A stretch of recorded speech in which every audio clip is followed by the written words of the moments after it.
Measles are on the rise, with cases in Texas, Kansas, and a report of an Amtrak passenger who potentially infected fellow riders on the Northeast line between Boston and D.C. Joining us to discuss what you need to know about the measles is a friend of NTD, Dr. Meena Murham. Good to have you with us, professor at Columbia University's Medical Center. Thank you so much for having me. Yeah, thank you so much for joining us, Dr. Meena. And last time you were here, you led us through some breathing exercises to deal with anxiety. Yes. Now many out there have anxiety about the measles. So why do you think measles are on the rise? Yeah, no, absolutely. And rightfully so, I would say the anxiety is there because as we're seeing over the past few months, the rise of cases, close to 400 now across 18 states, and really a disease that we eradicated. The last time a child died of measles was in 2003, over 20 years ago. But unfortunately, we've had that situation happen here. And experts are really saying that this is largely due to the fear and misinformation around the vaccine, right? This is something that we were able to get rid of in the country, but because there's now new concern about the MMR vaccine, we've unfortunately seen recordly sort of low vaccination rates around the country. Right, so how effective is the vaccine in curbing this spread?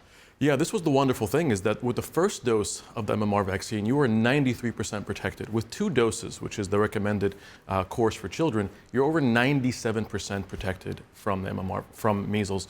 And for that reason, it was something that we just didn't see. Most folks who were going through medical school never expected to see a case of measles because when you have something that's 97% effective against a disease, you're really not going to see it. But unfortunately, we're seeing it more now due to lack of vaccination. And is that the only factor or the main factor that is contributing to this spread? That's been really the largest factor. So this outbreak that's happening now, Texas being the hardest hit around the country, had one particular community with really low vaccination rates. And what happens is because of herd immunity, if you're in a community where most folks are vaccinated and protected, you really don't have to worry about this. But if you're in a community where already low vaccination rates, you can have one case become many very, very quickly. So that's basically been the largest theory around why we're seeing a large spread now that we haven't seen in many years. But on herd immunity, does that in itself potentially prevent spread? In a way, but sort of what's needed for herd immunity is for there to be immunity to begin with, right? So individual immunity is linked to herd immunity. We have to, and this is the wonderful thing I think about this topic, is that our health is really connected together, that individual health and public health are linked, and that's what contributes to being able to get to herd immunity, is all of us saying, hey, this works, we're gonna take it, and that prevents the spread of a disease like measles. And as you had said earlier, measles had pretty much been eradicated, and now we're seeing these cases pop up. Many people, including myself, don't even really remember what are the symptoms of measles and what the risks are. Can you kind of walk us, kind of refresh us, as if this was the 60s, Yeah, absolutely. Exactly. In the 60s, in 1963, this was a disease that was killing 2.6 million people around the world and close to 500 people in America. And then that was pretty much, done for with the vaccine. So what we were seeing at that time and as well as now, I like to give an acronym to patients that's RED. First is the rash. You can see a rash that's around the face that spreads downward. Then E is the eyes. The eyes become red. Basically, when you're thinking about measles, think about seeing red, right? The rash, the eyes, and then the D is droplets. That's coughing, runny nose, nausea, vomiting, excuse me. So when you're seeing red, you can start to have concerns along with a high fever too. Those are areas where you say, this might be suspicious of something like measles, and now I want to get some medical attention. Now you're discussing what the symptoms and identifying it are. If it goes untreated, what are the long-term risks to someone with measles?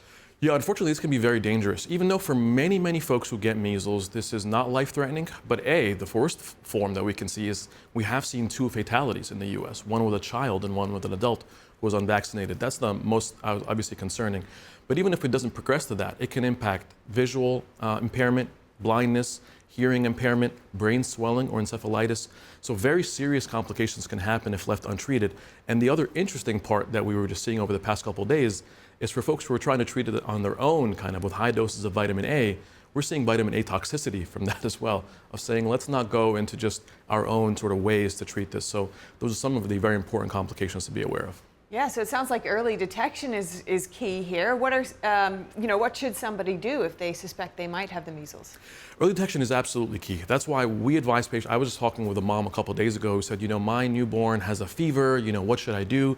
The first thing you want to do if you're beyond that 1 year mark is check vaccination records. Make sure that your child is vaccinated. Make sure that you have that already on board. 2 is isolation, because this is one of the most infectious viruses that we have. You have about a 90% chance of getting infected if you're around somebody who has had measles. It's very infectious. So isolation is the second step. And the third step would be to contact the health provider to say, well, I'm seeing now, I might have been exposed, I might be seeing that there is symptoms. What should my next step be? Should I seek medical attention? And what are the symptoms that I'm experiencing? And just taking a step back, though, what are local and federal governments doing about this? Yeah, this has been a large topic of conversation, and thankfully I've actually been very proud of the leadership there. The HHS secretary came out and said, first of all, we reaffirm the commitment to the MMR vaccine. That's on a national level. That was very important to hear from RFK Jr. And then on a local level, there are renewed vaccine campaigns. First, on a public health standpoint, to say we understand that there is fear or concern.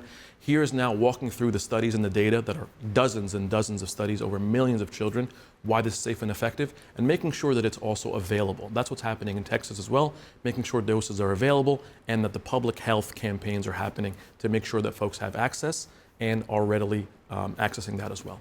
And Dr. Mina, as we finish up, I know you're a big proponent of the strength of the mind to help with the body.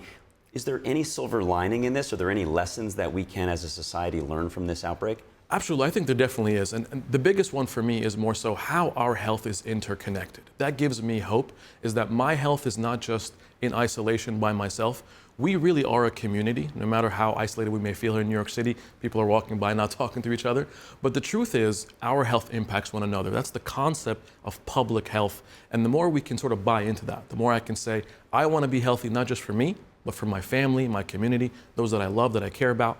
That gives me a lot of encouragement, and that's what I want to walk patients through as well, is that this is not just about me as an individual, but for us as a community together.